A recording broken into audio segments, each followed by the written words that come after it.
Ça y est, le comité du médicament à usage humain de l'Agence européenne rend un avis très probablement positif le 21 décembre et les vaccinations anti-Covid vont démarrer en France. Un an précisément après l'annonce de l'épidémie. Alors, pour des Français KO debout, c'est une nouvelle période d'interrogation et d'inquiétude qui commence, toujours dans la contrainte. Interrogation et inquiétude d'abord. Pourquoi accepter des vaccins proposés alors que tant d'inconnus les entourent? Les contrats d'achat tout d'abord, on n'en connaît ni les négociateurs ni les termes, si ce n'est qu'ils ont été passés en total secret au niveau européen et au nom des États. Ce qui entraînerait, à l'inverse du droit, que personne ne serait responsable en cas d'effet secondaire. Juste de quoi alimenter la défiance, bien entendu. Les risques ensuite. Si on connaît bien et on fait confiance à certains vaccins à support viral, comme celui de la rougeole, ou à protéines virales, comme celui de la grippe, fabriqués en France par Pasteur et Sanofi, on ne connaît rien des vaccins à ARN messager de Pfizer ou BioNTech, ou celui de Moderna, qui aurait testé sur les humains dès la mi-mars, soit 8 semaines après la révélation du séquençage du virus. Ce qui suppose donc que ce sont des travaux beaucoup plus généraux et beaucoup plus anciens sur les coronavirus qui ont pu aider à cette rapidité stupéfiante. Par définition même, on ne sait rien des effets tardifs de ces vaccins. Alors pourquoi, alors que des financements majeurs mondiaux, européens et français ont été déversés sur la recherche, n'avons-nous aujourd'hui que si peu de remontées pour orienter les stratégies sanitaires des États qui continuent de foncer dans l'inconnu en rangs dispersés? On ne connaît ni l'origine du virus, ce qui est pourtant fondamental pour agir efficacement. Une délégation d'experts serait partie en Chine maintenant, ça fait un petit peu tard il faut dire, ni les complications tardives, entre autres neurologiques, ni tous les modes de contamination. Les postillons, certes, sont reconnus et ils imposent le masque. Mais pourquoi sous-estimer la totalité de la surface du corps quand le virus y survit 8 à 9 heures?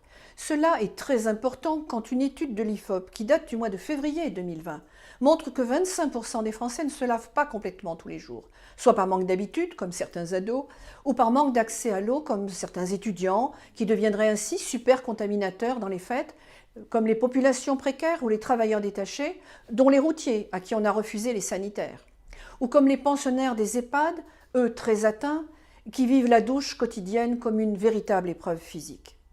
On ne connaît pas non plus les résultats des grandes études sur les traitements comme Discovery, total fiasco, incapable de nous dire au moins ça, pourquoi l'hydroxychloroquine serait inefficace au moins sur les stades précoces de la maladie, et les pistes sur d'anciens antibiotiques restent secrètes. Aucune étude sur les verres et la vaisselle dans les bars ou les restaurants, ou si peu, pour montrer pourquoi, malgré la fulgurance de la maladie, des millions de Français n'auraient pas été touchés en raison d'une immunité personnelle. Alors oui, les Français sont contraints, puisque tout se passe comme si ils n'avaient pas d'autre solution que le vaccin. Tout leur bon sens est bousculé, et leur instinct de survie oscille entre obéissance et reprise en main de leurs décisions. Que faire alors en attendant d'en savoir plus? Faire de soi-même ce qui aurait dû être imposé par un vrai gouvernement dès le premier jour. Garder un maximum de distance avec tout porteur potentiel. C'est-à-dire continuer de vivre le plus normalement possible avec une hygiène personnelle et des mains très exigeante, en évitant de toucher les autres et en gardant les masques, en limitant les rassemblements non utiles, les lieux trop clos longtemps ou si possible les horaires de pointe, de continuer de vivre et de prendre les trains et les avions mais avec des précautions, aérer au maximum et éventuellement aseptiser l'air avec des huiles essentielles concentrées, n'en déplaise aux savants, et opter pour le vaccin lorsqu'ils auront fait la preuve de leur sécurité. Dès lors, le confinement n'aurait plus d'intérêt, sauf aux frontières terrestres, maritimes et aériennes, avec des tests suivis de quarantaine. Cette épidémie aura prouvé, par la chute spectaculaire des maladies infectieuses transmissibles saisonnières, habituelles comme la grippe, la gastro, la rougeole, qu'à eux seuls l'hygiène et l'accès à l'eau, comme hier avec la polio et le choléra, sont des armes à part entière contre la crise sanitaire et économique sans précédent. Alors malgré tout, passez un bon boudin, comme on dit en Provence.